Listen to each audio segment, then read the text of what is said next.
Pokemon, a franchise that's taken over the world, and it all started with Red and Blue. It's now grown into a multi-game franchise, and with all these games coming out, I wanted to figure out what was the best game. So now, here we are. I'm going to be playing through one game of every group in Pokemon, and today, that game is Yellow. The criteria I'll be judging these on is story, visuals, and general vibes. Our first game is Pokemon Yellow, released as an enhanced version to Red and Blue, had some fun ties to the anime, but I'm really only playing this for one reason. I get to use all 3 Kanto starters. That being said, I'm going to try my best to avoid using the same Pokemon across these games. If they have a new form like a Mega or a Gigantamax, I'll consider it fair game, but besides that, they're off limits. I'm also going to be picking the least used starter in every game just to get some variety from my usual playthroughs. And the final rule that I've set for myself is I'm allowing rare candies to be used for leveling, but not above the level of the next gym leader, just so I can keep it fun and quick. I should also say this is my first time playing through a Gen 1 game. I've played Kanto and Fire Red and Let's Go Eevee, but this is my first time experiencing the joy in Generation 1.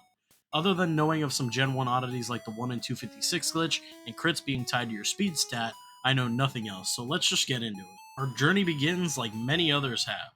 Getting our ears blown out by Pikachu and having an old man introduce us to the world before suffering early onset dementia and forgetting the name of his own grandson. I get chibi-fied, and my mom tells me to go search around town for an old man, just like any good parent would. He catches a Pikachu, and after that little beta bitch baby Blue steals the Pokemon Oak was about to give me, he gives me the Pikachu instead, which I then use to electrocute Blue's Eevee to absolute death. I go to the next town, and let's be honest, everyone's seen this a million times. You get the parcel, bring it to Oak, he asks you to complete the Pokedex, you rizz up Blue's sister, and your journey can really begin. And that journey begins with a lot of death to the hands of the bug catcher in Viridian Forest. Man, Pikachu really sucks! After making it out of the Forest of Immortal Caterpillars, we do the optional fight with Blue before preparing for Brock. This preparation involves catching a Nidoran male, which I name Hiker for, well, reasons you'll see in a moment. Hiker mowed through the trainer in Brock, getting us an easy first badge, and giving us a good demonstration of his eventual true power. We slaughtered a bunch of innocent bugs owned by children, Hiker evolved, and we made it to Mount Moon, where Hiker achieved his final form. Once on the other side of Mount Moon, I learned of a potential Bulbasaur to add to our team. But our Pikachu had to be in a good mood or whatever, so I just force-fed him potions until he was smiling, and this lady trusted me enough to give me her Bulbasaur.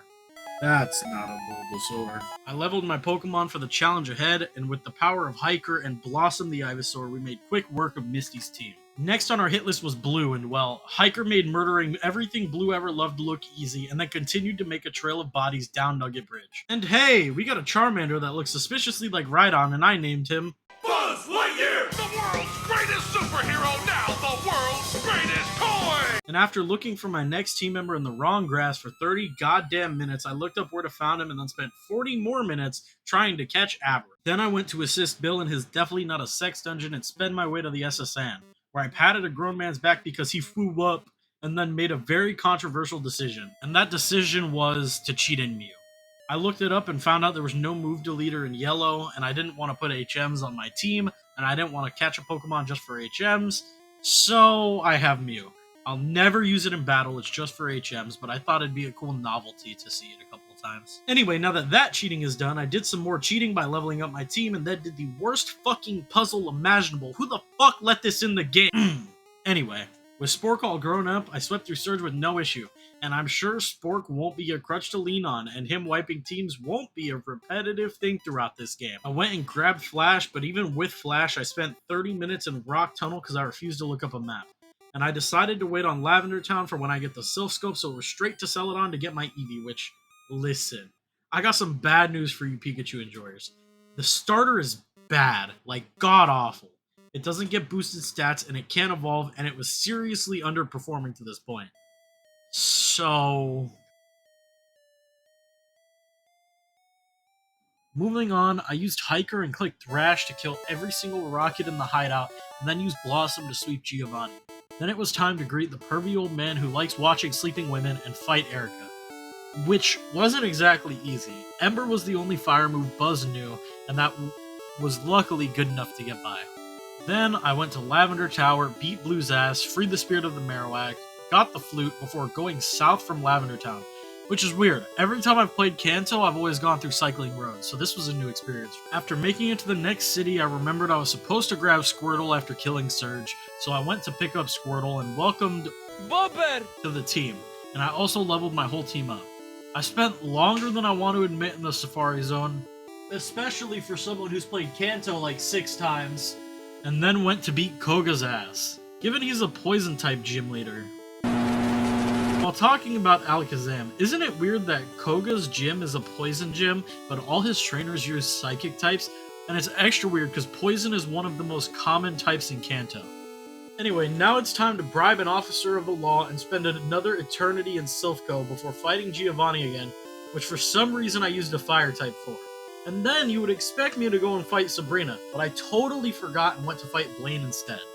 Then after fighting Blaine, I went to fight Sabrina, which I didn't have a good Pokemon for. Jolteon has Pin Missile, but Pin Missile is awful, so I used Bulbasaur to wipe her and then did the same to Giovanni, flooding half of Kanto with them. And now it's time to take on the Indigo Plateau's Elite Four. I decided I wanted to use 1 or 2 Pokemon for every fight, and here's how that went. Replacers zapped Lorelei's Ice types. Bulbird drowned Bruno's Rock types. Spork cast a Mental Hellstorm on every one of Agatha's ghosts, and Dragon Master Lance got bitched like a bird keeper because Replacer just thunderbolted the entire flying type team. And now it's time for Blue. Hiker tried to match his Sandslash but couldn't keep up with the damage, and Hiker sadly fell. I sent out Bober for the revenge kill, and Blue sends out Alakazam, which easily goes down to a couple surfs. Blue then sends out Executor, so I switch to Buzz, who gets put to sleep and dies because of it. I don't know what to do, so I send out Replacer, hoping the 4x super effective Pin Missile will be enough. Thankfully it is, and this puts me in the perfect position to kill Cloyster that comes out with a one-shot Thunder. Blue sends out Ninetales, so I send Bulber back out, and I click Surf, and just like that, there's only one left. Blue's Jolteon. The Pokemon Oak had meant for me that he stole what feels like an eternity ago. I click Psychic, and become the Indigo League champion. I don't really know what to say about this game. There's so much of it that feels bad, but I can't truly judge the game based on that. The time it was made, it was innovative and made a franchise that I've grown to love so much. For what the art design is, it's wonderful, even if there are some stinkers in design. But on the whole, it's pretty good. The environment design with the different colors for each city gives each city a very specific personality in an otherwise pretty average looking game with little detail. And the music was such an enjoyable experience to listen to. Hearing classics like the Lavender Town music without it being overly remixed to hell is refreshing, even as much as I still do like modern Pokemon music. The selection of Pokemon in the game is pretty good, the story is pretty basic, but I do love how simple the story is. It has charm that you're just fighting bad guys and contesting against your best friend rival and making friends with the Pokemon you meet along the way. So my rating goes as follows. The story is a 6 out of 10. Like I said, it's basic, but it's a classic, which bumps it up a point. The music is a 7 out of 10. For the technology of the time, it's great, but judging this from a modern view, I can't give it more than a 7. The visuals are a 9 out of 10. These Pokemon's designs became instantly iconic for a reason, and they continue to remain iconic to this day. Trainer designs are pretty good all around, and like I said, the city design is carried by the colors, but it's still amazing. This gives it a total score of 22 out of 30 points, plus 2 points for being the first game and being good enough to justify a franchise.